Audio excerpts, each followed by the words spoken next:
தமிழகம் உட்பட 5 மாநிலங்களில் நடந்த சட்டசபை தேர்தலுக்கான வாக்கு எண்ணிக்கை நாளை காலை 8 மணிக்கு தொடங்குகிறது. இந்த முக்கிய நிகழ்வை மக்கள் வீட்டிலிருந்தே உடனுக்குடன் தெரிந்து கொள்ள இந்திய தேர்தல் ஆணையம் விரிவான ஏற்பாடுகளை செய்துள்ளது. தேர்தல் முடிவுகளை துல்லியமாக அறிய results.eci.gov.in என்ற அதிகாரப்பூர்வ இணையதளத்தை பயன்படுத்தலாம்.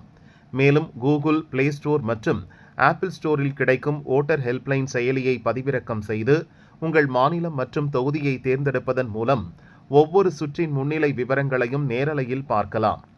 வாக்கு எண்ணிக்கை முறையில் முதலில் தபால் வாக்குகளும் அதைத் தொடர்ந்து மின்னணு வாக்குப்பதிவு இயந்திரங்களில் பதிவான வாக்குகளும் எண்ணப்படும். 500 தபால் வாக்குகளுக்கு ஒரு மேசை வீதம் ஒதுக்கப்பட்டு எண்ணப்படும் என்றும், தபால் வாக்குகள் எண்ணி முடிக்கப்பட்ட பின்னரே இவிஎம் இயந்திரங்களின் இறுதிச் சுற்று முடிவுகள் அறிவிக்கப்படும் என்றும் தேர்தல் ஆணையம் அறிவித்துள்ளது. ஒவ்வொரு மணி நேரத்திற்கும் அதிகாரப்பூர்வமான சுற்று வாரியான முடிவுகள் இணையதளத்தில் உடனுக்குடன் புதுப்பிக்கப்படும்.